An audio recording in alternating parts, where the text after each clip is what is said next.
my biggest motto is let your faith be bigger than your fears. And so that is how I go through life. So if I'm fearful of it, I tell my faith to be bigger. Okay. And then I act upon it. And I grew up in the church. My grandparents had me at church every week, and then Bible study on Wednesdays. So my spiritual background just keeps me grounded. And I go with everything with God. Awesome. It's always good to have God included in everything you do. Yes. Are you looking to buy or sell your home, but not quite sure if now is the right time? Well, contact Morgan & Co. and allow them to help you make that decision. Morgan & Co. is a leading, top producing company in Central Virginia. Contact Morgan & Co. today at 804-874-6806 or anytime, day or night, at www.morganandcorealty.com. Now back to the episode. Welcome to the Success Leaves Clues podcast, where I find regular people doing extraordinary things and phenomenal things in corporate America and in business. And of course, I'm your host, Dr. K. I have with me today a very special guest, Latoya Washington. Phenomenal woman, not only because she is my wife, but because she is a real estate mogul, an investor, and so many other wonderful things. But I will allow her to introduce herself to you. So as he stated, my name is Latoya Washington. I am his phenomenal wife. I'm a real estate mogul, as well as a real estate investor, as well as I'm a business consultant. All right. Great introduction. So tell me a little bit about what you do on a day-to-day basis. So on a day-to-day basis for me, that looks like I assist clients with purchasing homes as well as selling their homes. And I also work with other investors that are looking to invest in real estate. I also do mentoring for businesses that are startups. And I also teach first-time home buyers courses, as well as the pre-licensure course to be able to get your real estate license. That is a whole lot. That is a whole lot. So real estate investing, we hear a lot about real estate investing. A lot of people find real estate in general interesting, and they also find, of course, investing, but a lot of people don't know how. So I want you to break that down for us. But before we get into that, tell us a little bit about who Latoya was before real estate. Who Latoya was before real estate? That is a great question. A lot of you may not know, but I actually used to be in nursing. So I was in the medical field. I absolutely loved it. My purpose, I feel like, is helping others, serving others. So for me, that was a very rewarding career. However, it does take a lot of time away from me and my family because I am taking care of others. So I had to make a change. And so with that change came real estate for me. It allowed me to be able to still have that service to others, but be able to have my own time freedom as well. And it also allowed me to be able to help others be able to get generational wealth. So be able to take that next step in life, whether they're purchasing a first-time home or whether they are purchasing an investment property. And as you stated, real estate investing, sometimes that word is used very loosely, but real estate investing can be done in several ways, whether that is you're a silent partner, where you're joining in a joint venture with someone who's already doing a project in real estate.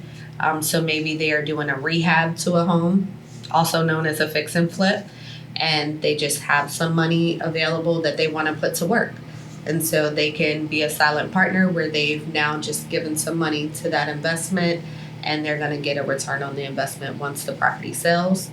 Another option would be to actually go in yourself and purchase a home. You can either fix and flip and do the rehab yourself, or you can actually do a hold where it's more long-term. So maybe you're going to hold on to that property and have it as a rental, or you Airbnb it, Or you can actually just have it for yourself and just build your portfolio to where you just have multiple homes that you just hold on to. Maybe you're not doing anything with it. Some of my clients, that's the strategy that we use, is if we know it's in an up and coming neighborhood, we may go ahead and purchase while it's low and then keep it boarded up and just hold on to that property until we start seeing the market kind of change in that area. And now we'll go ahead and rehab and put it on the market. Okay, so you mentioned a key word there, strategy. So there's tons of different ways to invest in real estate or to be a real estate investor, but how do you help either your clients or how do you know for yourself which strategy is best? Like, how do you determine that? Honestly, based on your capital for one, because of course your fix and flips are going to require a little more capital. Your properties that you're holding on to for a little bit, those you can sometimes get great financing to where you don't have to have a whole lot up front. If you don't own a property currently, then you can still be considered a first-time home buyer, but be purchasing an investment property. So a lot of people don't understand that. They think that, oh, if I want to use the first-time home buyer, I have to actually be living in this property forever. But honestly, you don't. You can be a first-time home buyer, live in the property for a year, and then choose to rent it out. Okay. As long as your intentions is that is your primary home, then you can definitely utilize the resources that are out here. So I always talk strategy with my clients first. Great. And so the strategy would be long-term, or is it short-term, or is it cash? So that all depends on the client. So when I have my consultations with my clients at the very beginning, when they reach out to me, we talk about what is their end goal. So what is it that you're looking to accomplish? And I then go from there to say what it is I think that they can do. So if you tell me I'm looking to have this much money and I'm looking to get a return on it in a year, then maybe we are doing a fix and flip, or maybe we're going to do a property where you're a silent investor. So you're going to do like a joint venture with other people if you don't have the time to put in that sweat equity. And so what if my strategy is joint venture? Mm-hmm. Do you have like a list of people to joint venture with? Do I have to find my own people? How do I even know how to do a joint venture? Great question. I actually have a network of investors.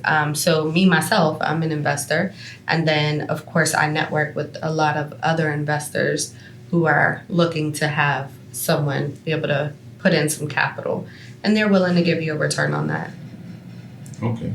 So, yes, I can provide those resources to you as well. All right, great. So you mentioned that you was in nursing. How do you feel your career in nursing has helped you or hindered you in real estate? I would say with the nursing, it helped me to be able to understand different perspectives. So I'm able to not take things personally, because when you are dealing with someone who is sick, you don't know what they're feeling or going through. So sometimes they can be snappy. Sometimes they may come off as being aggressive when it's really they're just dealing with something that they've never dealt with before and they don't know the outcome. So it's the fear of the unknown. So in real estate, it's the same thing.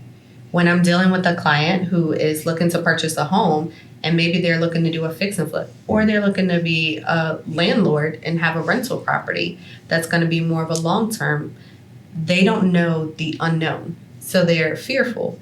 So for me as a nurse, I was able to have that empathy. I was able to adjust and adapt and not take things personally, but to help them understand that I'm here with them throughout that entire process. So why did you choose nursing to begin with? Nursing has always been my passion. Since I was a little girl, I always said that I was going to be a pediatrician, actually. But I decided not to become a pediatrician with the way my life was going. Being a mom and a military spouse, I had to make a couple sacrifices and take a different path. But nothing stopped me. So growing up as a little girl, your aspiration was to be a pediatrician or in healthcare in some form. Yes. So what was it like growing up? Tell me about your childhood. I am a sibling of 4, and I do have some stepsisters and brothers out there as well. I have my mom who was very active in my life. So she helped me through a lot of things in life that, us as girls we faced and we don't know, with like the bullying and things of that nature. But for me, I overcame a lot of stuff because I mostly stayed to myself. I was a book nerd, so I still to this day, I read all the time. And so I also did dance and I did color guard. And so for me, just staying active and in my books, it helped me because that's how I am still to this day. Like so I stay active and I read. I read a lot. I'm currently reading 2 books at one time. How are you reading 2 books at one time? Whichever book, one is in my car and then one's at the house. So whichever one I have with me, that's the one I'm reading. And you can follow both of those stories? Yes, definitely.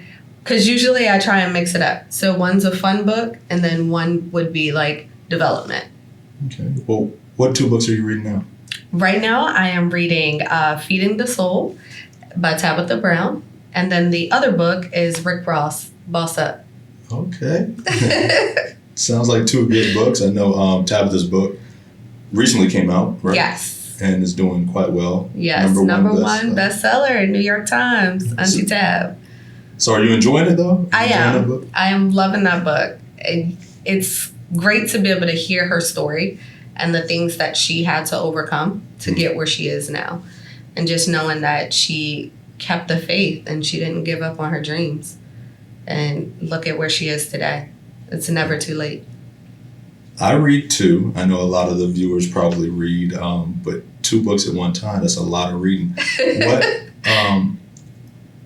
What do you get from books that you feel you don't get from just watching a show or something? I feel like shows always have an underlying message. And yes, of course, a book is telling you a story. So in the end, there's a message to it as well. But for me, the books, I am getting to be in my imagination. I am able to pick up on additional vocabulary that maybe, I didn't know before. I'm also able to kind of put myself in the character shoes. And so instead of me hearing it from the voices on the television show, I'm able to hear it from myself. And so I give them voices, I give them character. So for me, it's fun. All right. I agree, it's fun. I've heard that a lot of successful people, CEOs, billionaires, multimillionaires, they do a lot of reading. And that's probably why you're saying like it kind of expands your mind, it lengthens your vocabulary. And I think the stats were like they read like a book a week, something like that. Yeah. So I'm a bit of a slow reader. When I read, I do a lot of reading, but when I read, I process while I read. And so I know people who they kind of they just go through it so fast, that's skim reading.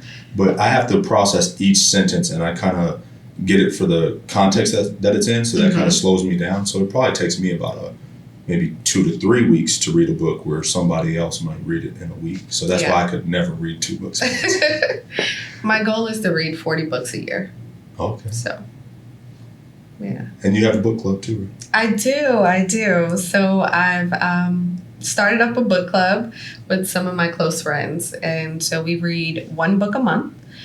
We all pitch in on the different titles and what we want to read. So we'll do some self-development. We'll do some fun books, and we meet up at a restaurant or anywhere, maybe a girlfriend's house, and we try and cook a meal based on something that was in that story or book, and then we just talk about it. And it's cool to see the different perspectives on what you may have gotten from the book compared to what I got from the book. Yeah, that's interesting. How 2 or more people can read the exact same book and get something totally different out of it, or they just dissect a certain message. It's almost like being in church, right? When you're, Yes. the pastor's preaching and delivering the message, but it speaks to me a lot differently than it speaks to you, and we're sitting on the exact same pew. Yeah. It's where you are in that moment in time. Yeah. So that's awesome. Sounds like a whole lot of fun. So tell me about back to your real estate, what your company is, what you do, and what your company as a whole does. Okay. My company is Morgan & Co. Realty. A lot of people don't know, but Morgan is my middle name. And so I go by that sometimes. So Morgan & Co. Realty right now is brokered by eXp Realty. I actually started off in real estate in Jacksonville, Florida under Keller Williams. And I moved here to Virginia. When I moved to Virginia, I had to start all over, which some people give up, but instead I decided to go ahead and take the course again, do my testing. And so I've now been in real estate for a total of 7 years. Awesome. In that 7 years, I'm quite sure you've learned a whole lot. What do you feel the market is right now that we're currently in? The market is actually changing. So we were in a seller's market with the whole pandemic. Things were kind of crazy. It was a market that a lot of us as professionals have never seen before, where prices are skyrocket. I mean, 30% over asking. You're seeing a lot of, fix and flips, and the houses are back on the market like that. But right now it's starting to slowly steady out. And I think that's also because of the interest rates are going up just a little bit. I mean, they're still at about 3.1%, whereas, during the pandemic, we were at 2.5, 2.3. So jumping up a whole point right now, some of the buyers are like, whoa, so they're kind of stepping back. And then we had a shortage of inventory for a long time during the pandemic. We didn't have enough houses, but we had a lot of buyers because they were able to qualify. And with the interest rate being so low, they're able to qualify for more home than they would have been able to when the interest rates were back at the 3.5s and 4%. But now with the interest rates turning around, the buyers have kind of slowed down, and we're now getting more inventory. So I believe the market will end up neutralizing to where we'll have a balance, more so of a balance with that. All right, when we talk about inventory in real estate, what are we talking about? We are talking about homes, whether that is a rental, whether that is a townhouse, a condo, a single family, or a multifamily. We just had nothing. Even people who were looking to rent homes were having a hard time. And I would have sellers who would sell their home but had nowhere to go. And we would try and find them short-term rentals, and even the short-term rentals would be full. So it was like, I need to find a family member I could stay with until my next home is ready. But they wanted to capitalize on the market and be able to get that money. So it was a very different market, but I'm glad to see it starting to balance a little bit. What happens when the market balances? What does that do for either a buyer or seller, for the market in general? What does that do for them? So when the market balances out, it allows there to be an equal playing field. So during the seller's market, during the pandemic, we had sellers that were able to basically say, no, I'm not doing nothing for you. People were waiving inspections. People were doing an appraisal gap. And an appraisal gap is when, let's say you're selling your home for $500,000 and maybe they offered you $520,000 or $550,000. Someone may put in their contract, I'm willing to pay the difference between what the house appraises at and what I actually offered you. So if they offered you $550,000 and your house only appraised for $500,000, they were coming to the table with $50,000. So, they have to pay that gap of the difference of what the bank appraiser is saying the home is worth. Yes, because the bank isn't going to lend you more than what the house is valued at. Okay. And so they were coming to the closing table with cash to do it. And we had a lot of people that were migrating from different places because the market had changed so much, and you had this influx of how much homes were valued at.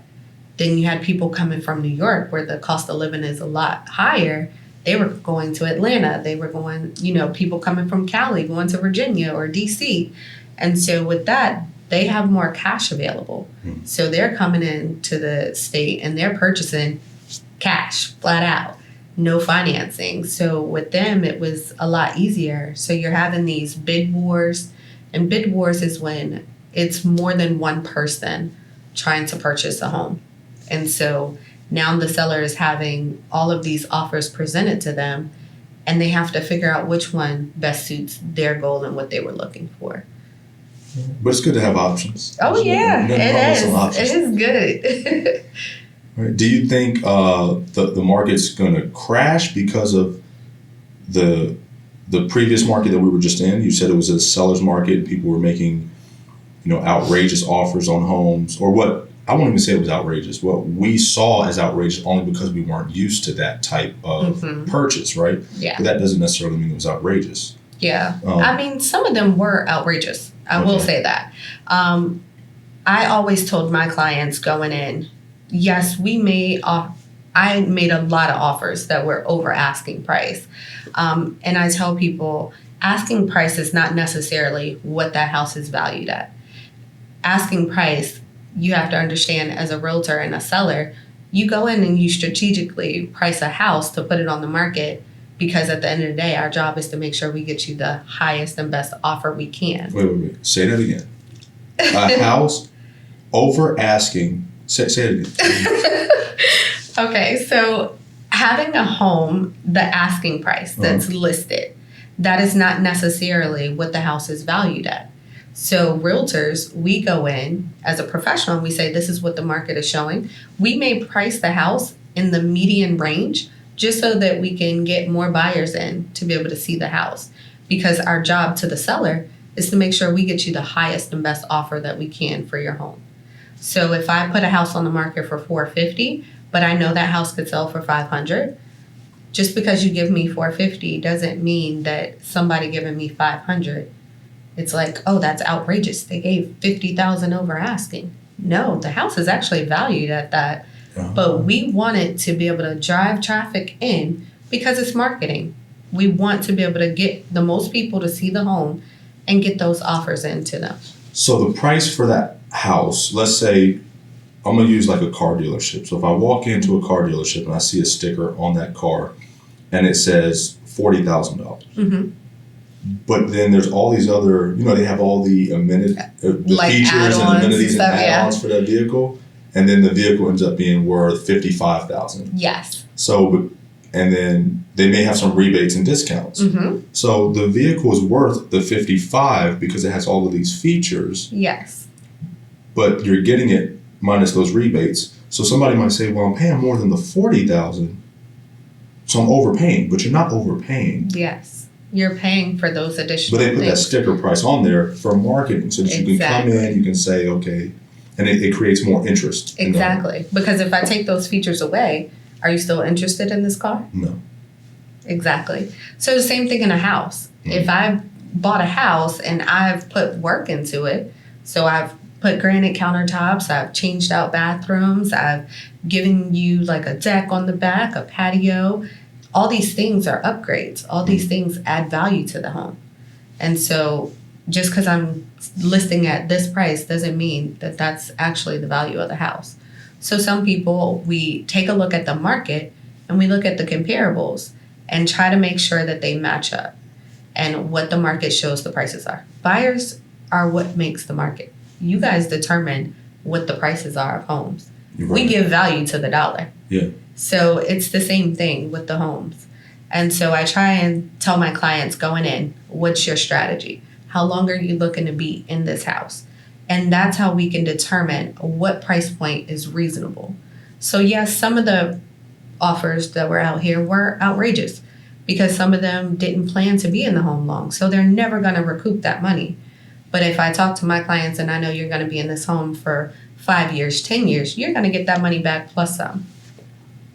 Okay. So again, all back to the strategy. You gotta have the right professional who understands the game and the market and knows how to come in strategically so that you can get the best out of it, the most bang for your buck.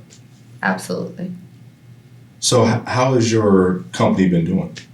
My company has been doing good. I actually went independent in March of 2021, so this year, and I've done 6.5 million in sales. Awesome. So top producing out here, and my goal is to hit 10 million before the end of the year, and I'm on track. I don't doubt you. I know you're going to do it. That's great. Where do you see the company going in the next, 2 to 5 years or so?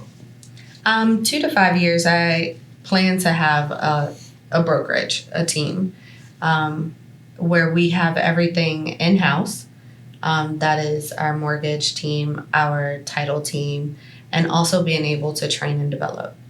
That is the biggest thing I tell people all the time that want to get into this business, is that you have to understand that real estate school is teaching you laws and ethics. They're teaching you how to not get in trouble and break the law. Okay. So that you don't get fined or lose your license. But they don't teach you how to sell real estate. They don't teach you how to strategically price things, how to market, those things. So you need to make sure you pick the right brokerage to actually be able to get that development, because the market is always changing. So you have to be able to adapt and change with it. Yeah. In most careers, I always talk about the two elements, the art and the science. Mm-hmm. And so it's the same thing with real estate, what you're talking about. They teach you the science. Yes. They teach you the book answer, step by step, what you're supposed to do, like you said, so you don't get fined, Mm-hmm. so you don't violate any laws, so you don't have any ethical violations. Yes. You treat everybody fairly. But very few people know the art of sales. Yes. Few people know the art of being an effective realtor. So Yes. that's what you're talking about. Yes. It's all about relationships. It's all about networking, making those connections, and helping them to understand that you too are a consumer. So you too have been in their situation, and that you're with them throughout the journey, because they've never done it before. And even some that have done it before, it's different every time. Yeah. Or maybe it was years ago, right? Mm-hmm. So they think they know everything, but the market has changed, like you just said. Exactly. You recently had a seller's market, and now you're in more of a balanced market. Mm-hmm. So somebody who bought a house, 20 years ago, completely different now. Style. And they think they know because, I bought a house. Yes. Right? Yeah. So you got to stay current. Speaking of that, how do you go about staying current in the market? Where do you get your know-how, your knowledge? How do you stay involved? So I'm a part of the National Association of Realtors, as well as my local Richmond Association of Realtors. And with that, I get a lot of updates. I also stay updated with my mortgage lenders. So I have preferred mortgage lenders that I deal with, and they keep me updated on interest rates, how they're changing, what may affect it. And then I attend a lot of trainings and webinars. And even though I'm a business coach and mentor myself, I have a coach. Okay. Whoever you're getting your mentorship and coaching from should have a coach as well. We all have something to learn, and we're going to learn until the day we die. Absolutely. If you stop learning, then you're going to start dying really quickly, right? Exactly. Because you're not progressing. All right. If you're not progressing, you're regressing. There it is. See? Interesting. Dropping jewels. Interesting. So you said you get a lot of your stuff by staying current with all the associations and education, but you're also an educator. Yes. So what type of things do you teach? So I teach pre-licensure course. So that is just teaching you laws and ethics, keep you from breaking the law, keep you from getting fined. And then I also... Pre-licensure for what? For your real estate license, to be a sales associate. Okay, so that's how they become a realtor. Exactly. So you go through my course, which is a 60-hour course. And once you finish, you take a final exam. As long as you pass that final exam, you can sit before the board and take your state and national exam. And Okay. so you have 2 tests that you're taking, and that's usually through Pearson VUE at a testing center. And once you take that, you receive your license through the actual state. Okay. And your course is held how do you... My courses are held in person Okay. at a training facility. All right. Yeah. Do you enjoy teaching? I do. I love teaching. I always am asked questions often. I get a lot of DMs. And so I said, you know what? Let me go ahead and teach the course. Let me go ahead and become a mentor and give back. So this is my way of giving back. Awesome. Well, thank you for giving back. And this Success Leaves Clues podcast is my way of giving back. So it's a lot of fun. And what's the other thing that you teach? The other thing that I teach is first-time home buyers, and that's through the Virginia Housing Development Authority. Mm-hmm. So they have a lot of grants. Each state is different. So each state has a housing development authority that they can go through and be able to find out what programs or grants are available to them. In Virginia Housing Development Authority, I had to personally take a course to learn everything that was available. I also had to learn how to instruct the classes. And once I became certified, I now teach alongside with a mortgage lender and a home inspector the course to basically allow first-time home buyers to qualify for grants. It's a 2-year certification that they receive. Okay. So you help them to understand what they need to do to be a first-time home buyer, and then they get some type of certification or certificate, and then they can take that to where? I mean, what do they do? So they can partner with the realtor. So even though I teach the course, they aren't required to work with me. Okay. So I do have a network of realtors as well, so I can refer them to someone. If they choose to work with me, that's fine too. But the certification basically teaches them what it means to be a homeowner. So what are those responsibilities? Mm-hmm. It teaches them what to look for when looking at a home. So the home inspector is going through things that are red flags or to look out for. The mortgage lender is teaching them, hey, this is what mortgages are. This is how you make sure that you don't foreclose. This is what you look at as far as your budget. Also, your debt to income ratio to be able to actually qualify for a mortgage. And then you're able to utilize the people who are teaching the course to work with you. So that's your real estate team. Because I tell people all the time, it's a team effort to get you to closing. Mm-hmm. It is not just your realtor. So the realtor is working with the title company. The realtor is working with your attorney that is doing your closing settlement. We're also working with the mortgage lender. We're working with your home inspector. So there's a lot of moving pieces to it. And so sometimes it can get chaotic. But if you have a realtor, they kind of help all those things go together because we all communicate as a team to help you get to closing and have a successful transaction. Didn't realize there was so many pieces and so many members of the team. And so the realtor is very valuable in keeping that going because in order to qualify for a mortgage, you have to have a job or you're an entrepreneur, but either way you work, yes. Right? So if you're doing all of those things and then you're trying to also manage all of these tasks and deliverables that have to happen, it can get a little bit overwhelming. Yes, very much so. So we help you actually lay out like a timeline of what is needed to get you to closing day.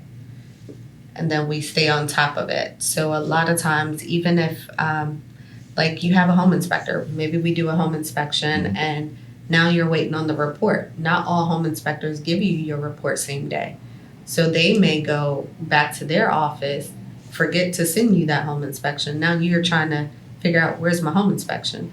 And you have a certain time based on your contract to get that information written up and sent back to the seller if you're asking for a repair request.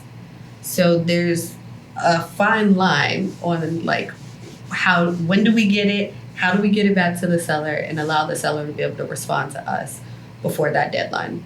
Because if you miss that deadline, you now can't ask anything of the seller. Wow. Okay. So it's kind of critical yes. that you keep the entire project, running smooth and hitting those deadlines on time. And making sure you get your paperwork to your mortgage lender because you have to get to underwriting. And underwriting is where they're actually going to say, yes, you can actually qualify for this mortgage. We need these extra documents from you or what so have you. So it's a lot of moving pieces. So you need to make sure you have the right person. And that's an important piece that you're just talking about, is getting to underwriting, because just because you think you're purchasing a home, nothing's final until it's final. Right? Exactly. So until you get that clear to close, it is not final. I know you've had instances where those type of deals have fallen through. I've heard about people in the process of buying a home have went out and purchased a car, Yes. or they maxed out a credit card for whatever reason, things like that. So I've heard about those horror stories. I've never had them happen to me yet. I need wood. Like, I need to knock. In my 6 years of experience, this is going on my 7th, I have not had any deals fall through. Well, So. I'm gonna call that a testament to you, because it hasn't happened to you probably because you stay so involved and you're coaching and leading your clients through the process. Yeah. So a lot of times people make purchases like that. I would assume it's a mistake, because if you knew and you're trying to buy a home, why would you do that? Yes. Right? So I just feel like it's something that they weren't educated on. And so I'm gonna say that, being as that's never happened to you, Yes. that's a testament to you as a realtor. Yes. And I always tell my clients never to lie on their mortgage application. Okay. Do not falsify how much you make. Do not falsify your job or anything like that. Any little bit of income, whether it's a bonus or anything like that, you need to make sure you're saying that in that application, because you get a pre-approval. However, it's not, they pre-approved me, let me go buy a house, and that's the final step. Like, it can still fall through if your documentation doesn't match what you gave on that application. Then it could be, I told you you were approved for $400,000, but that was based on the application you submitted to me. Right. Once you provide this documentation, maybe you only qualify for $300,000, but we put in an offer on a $400,000 house. So you just have to make sure that you are truthful with everyone. I am very transparent with my clients, and I ask them to be transparent with me. And I set all of this up in my consultation. So before we even start working together and do an agreement that we are mutually agreeing to work together, I make sure to state all of that up front. All right, that's good. So avoid any issues before they even come up, before they even start. Exactly. So I think that's how I avoid any fault contracts. All right. What about if your clients want to buy a brand new home or build a home? How does that work? So that's a longer process. I've worked with clients with new construction. It's actually something you have to be knowledgeable about as a real estate professional, because each builder has their own contract. So you're not just working with the state contract, you're working with the builder's contract, who's added in all this extra lingo and extra clauses and things. So you have to make sure that you go through that contract ahead of time with your client before saying, yes, we're filling this out. We are signing on the dotted line, build my house. No, let's look through this contract, because sometimes there's little loopholes in there that don't protect or isn't in the best interests of your client. Okay. Is there any way to change that or negotiate that, or are you kind of stuck and then maybe you find a different builder? No, you can. Everything's negotiable in real estate. If you can think it and both parties agree, then it works. So there's been contracts that I've changed up things, whether it's the down payment that they're requiring, or maybe they're saying in their contract that after this period of time, they want to be able to receive like a draw out from your lender. We've changed up all kinds of stuff. And as long as both parties agree, we're good. All right. What do you feel is something that has really stuck with you from maybe your childhood or something like that, that has benefited you in becoming so successful? I honestly think it's my spiritual upbringing. I rely on God a lot. I rely on him a lot. So my biggest motto is let your faith be bigger than your fears. And so that is how I go through life. So if I'm fearful of it, I tell my faith to be bigger. Okay. And then I act upon it. And I grew up in the church. My grandparents had me at church every week, and then Bible study on Wednesdays. So my spiritual background just keeps me grounded. And I go with everything with God.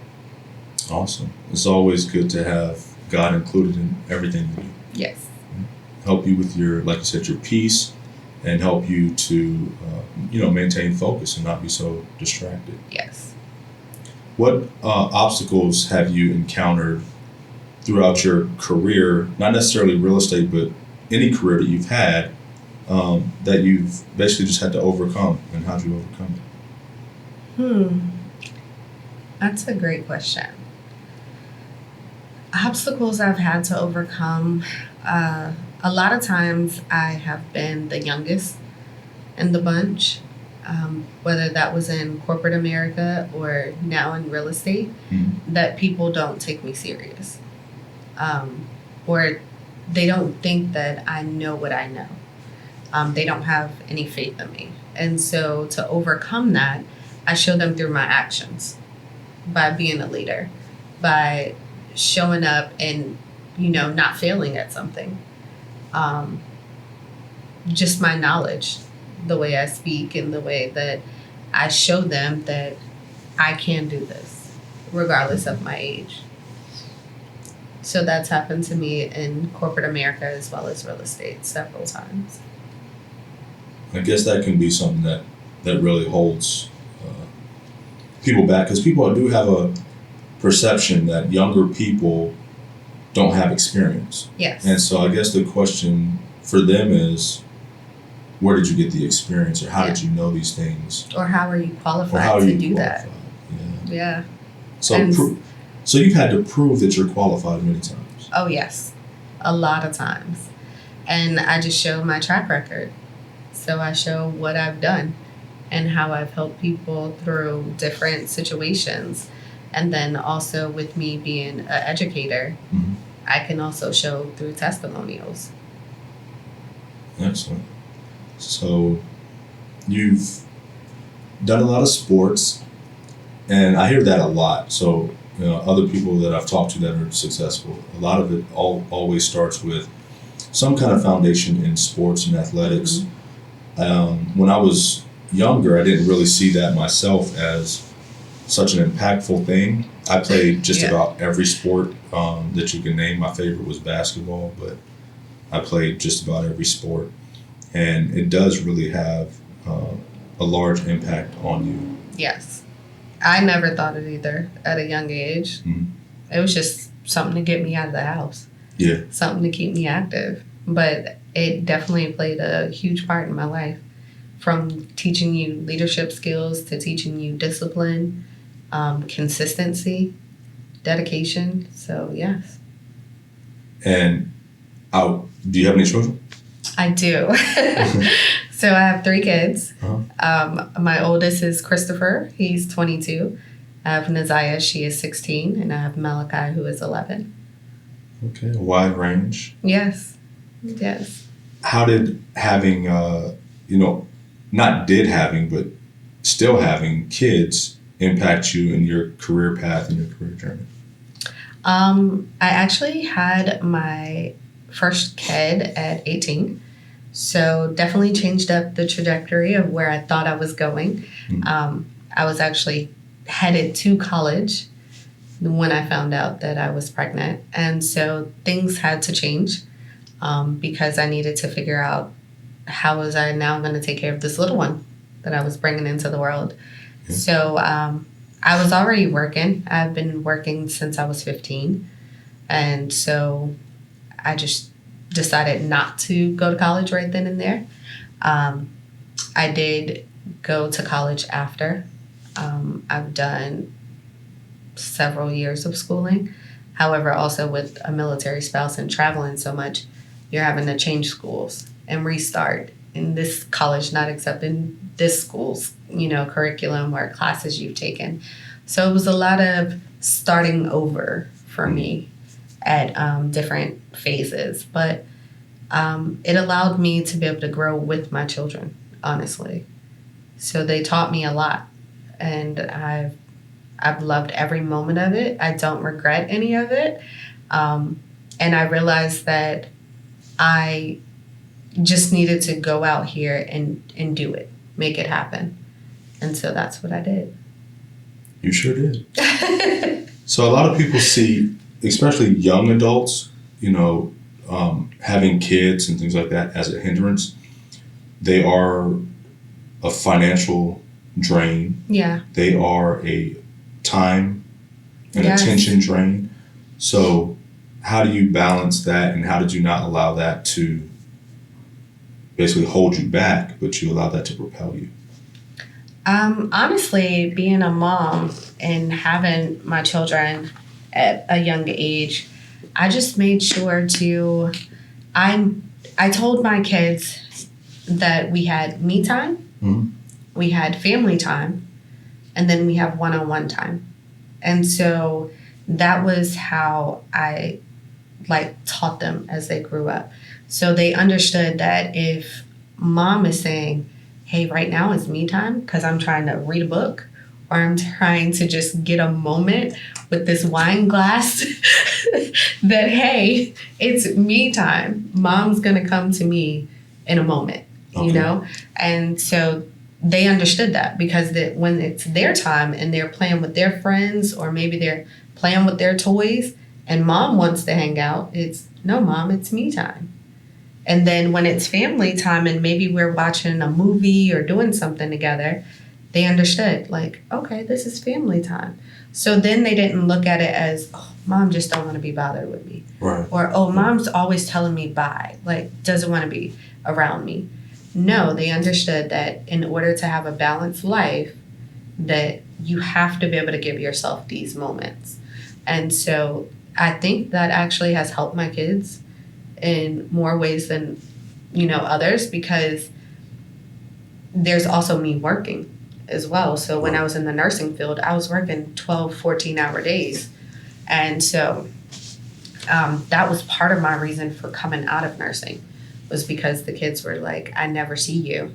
You're coming in and you're going to sleep, and then you leave out for work. You get up, you make us food, and then you're like, bye. So I realized that I had to change it.